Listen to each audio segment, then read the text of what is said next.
تاسو د ښه چلند لایق یاست. کله چې چاته وخت ورکوئ باید په قدر مو پوه شي. کله چې پوښتنه کوئ د هغوی هم باید ستاسو پوښتنې ته پام وي.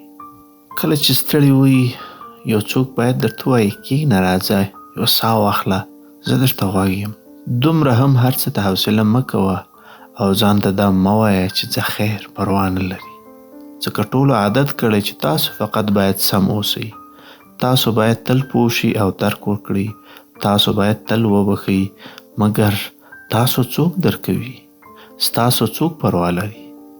زه پوهیږم چې په زړه مو څه تیریږي. زه پوهیږم چې هر ځای ته ځئ او اضافه یاست. داسې یاست لکه یو اضافي څیز، یو بې اهمیته حضور، هغه انسان چې فقط په کار یې شي ورپه یاد شي. پوهیږم چې سخته ده لاړ شي، پوهیږم سخته ده فاصله ونیسي، پوهیږم سخته ده چې پوه شي هغه کسانو ته چې یو وخت حاضر وي هر کار وکړي مګر اوس نشته.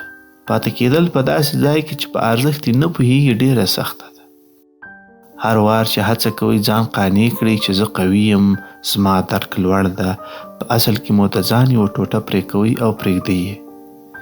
یو داسې وخت به راشي چې نور مو هېڅ هم پاته نه وي، پرته له یو مصنوعي خندا او مسکا چې ټول فکر کوي رښتونې ده.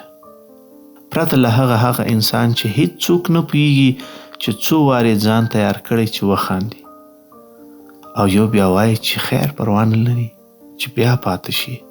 هغه تا ستا لپاره نه غواړي، هغه چې کله تنها شي تا غواړي، د هغه وخت لپاره چې کله څوک نه لري، د هغه وخت لپاره چې خفه دی یا یې هم ساعت نه تیریږي او یا یې هم څه کار درپسې بند وي. تا فقط ستا لپاره یا هم ستا حضور ورته لازمي.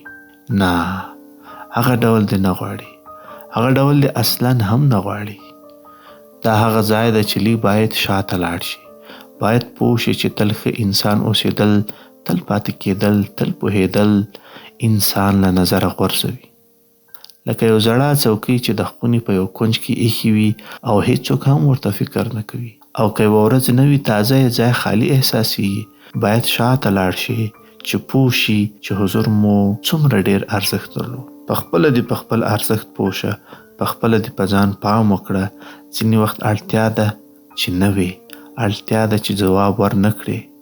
باید ځان مو شاته وباسئ چې تاسو یو تلپاتې ګزینه نه یاست.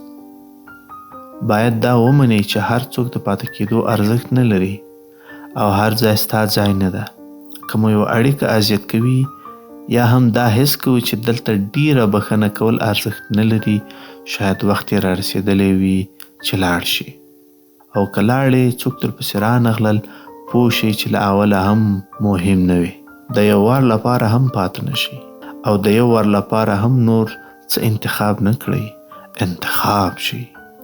وګوره څوک درپسې راځي او څوک پوهیږي چې نه یاست. شاید یو ورځ پوه شئ چې تاسو اضافه نه وئ، هغوی کم وو. هغوی تا ستا لپاره نه غواړي، فقط راځي چې انرژي درڅخه واخلي. نه دا چې ترڅنګ مو وي او په قدر مو پوه شي. ځینې وخت پرته له دې چې خفه شئ فاصله ونیسئ او پوه شئ چې هر څوک مو په زړه کې د ځای درلودو ارزښت نه لري. انسان د هغه څه په قدر نه پوهیږي چې بې زحمته او بې محنته یې لاسته راوړی وي. له دې وروسته مو ځان هغه چاته وساتئ چې کله ځئ نشتون مو په ټول ځان حس کړي. ته ډېر ارزښتناک یې مګر نه د ټولو لپاره.